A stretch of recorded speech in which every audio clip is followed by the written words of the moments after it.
ബന്ധങ്ങൾ വരൂ. ഒരുപാട് ഇഷ്ടപ്പെടുന്നവരെ കുറിച്ച് അധികമൊന്നും സംസാരിക്കുന്ന ശീലം അച്ഛനുണ്ടായിരുന്നില്ല. എന്നിരുന്നാലും മാളച്ചേട്ടനെ കുറിച്ച് പറയുമ്പോൾ ആ മുഖത്ത് വിടർന്നിരുന്ന ഒരു തെളിച്ചം, സ്നേഹത്തിൻ്റെ ഒരു വെളിച്ചം ഞാൻ എപ്പോഴും ശ്രദ്ധിച്ചിട്ടുണ്ട്.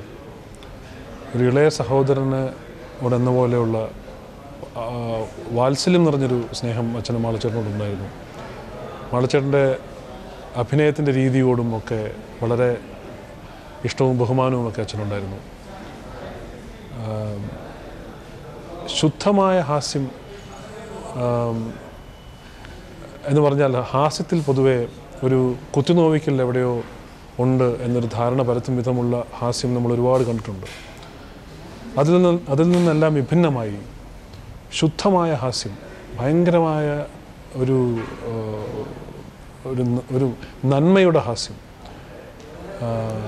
നന്മയുള്ള ഒരു മനസ്സിൽ നിന്ന് വരുന്ന ഹാസ്യം, ഇതൊക്കെയാണ് മാളച്ചേട്ടൻ്റെ അഭിനയത്തിൽ ഞാൻ കണ്ടിട്ടുള്ളത്. ഭരത് ഗോപിയുടെ മകൻ ഭരത് ഗോപിക്ക് താങ്കളെ വലിയ ഇഷ്ടമായിരുന്നു. എനിക്കും. ഞാൻ ഷൂട്ടിങ് കഴിഞ്ഞ് പോരുമ്പോൾ അരവിന്ദൻ എന്നെ അരവിന്ദൻ വിളിക്കാം, മാളെന്ന് വിളിക്കില്ല. അരവിന്ദൻ പോവല്ലേ? ഞാൻ പോട്ടെ ഏട്ടാ, നേരം കുറവായി, വയ്യ, പോകണം, തളർന്നു. പോയിട്ട് എന്നാ കാണുക? ഞാൻ വരാം ഏട്ടാ, വരാം. അതുള്ളേ എപ്പോൾ വരും? അപ്പോൾ കരയായിരിക്കും ഈ കണ്ണുകൊണ്ട്. ഈ സൈഡിൽ നോക്കിയാൽ കണ്ണിങ്ങനെ നിറഞ്ഞു പോകും. അതിന് മറ പിടിച്ചിരിക്കുന്ന മൂക്കിൽ വരടുക. അങ്ങനത്തെ ഒരാളായിരുന്നു. ഞാൻ പോരുമ്പോൾ മാത്രം കരയുന്ന ഒരാൾ. എനിക്കോ അതിനും വലുത്താ.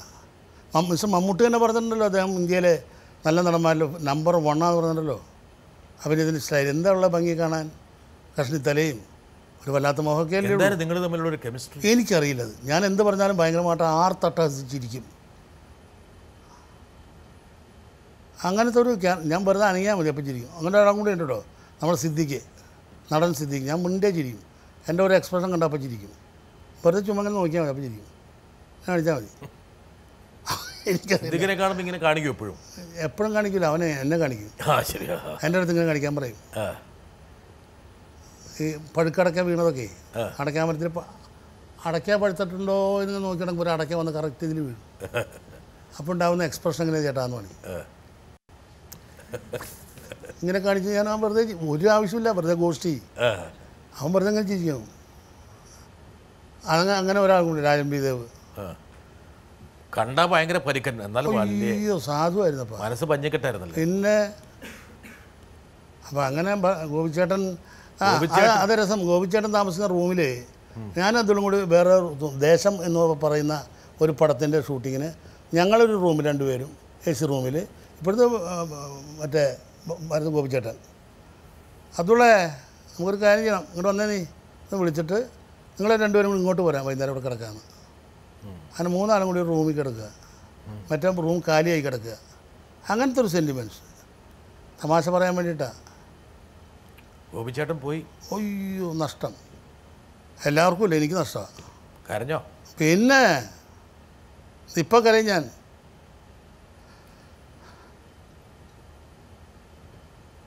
അയ്യോ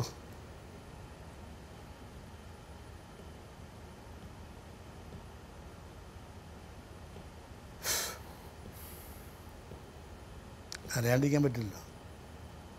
കരയാത്ത മനുഷ്യനാണോ ശരിക്കും? കരയണ്ടേ? എല്ലാം ഉള്ളിൽ ഒതുക്കിക്കൊണ്ട് വീർപ്പ് പൊട്ടിച്ചാവുന്നതിലും വേഗം കരഞ്ഞു തീർക്കുക. കരഞ്ഞു തീർത്തോ? തീർത്തിട്ടില്ല, ഇതുവരെ തീർത്തിട്ടില്ല. മരിക്കുന്നവരെയും കരയും, ഞാൻ മരിക്കുന്നവരെ. അങ്ങനെ താങ്കൾക്ക് വേണ്ടപ്പെട്ട ഒരുപാട് പേര് വെള്ളിത്തിരയിൽ നിന്നല്ല, ജീവിതത്തിൻ്റെ തിരയിൽ നിന്ന് പോയി. അനിയൻ നമ്പർ 1, അമ്മയച്ഛനും മരിച്ചിരുന്നല്ലേ സങ്കടം. സഹോദരൻ രാമനാഥൻ, അതാണ് ഏറ്റവും വലിയ ദണ്ണം എൻ്റെ ജീവിതത്തിൽ.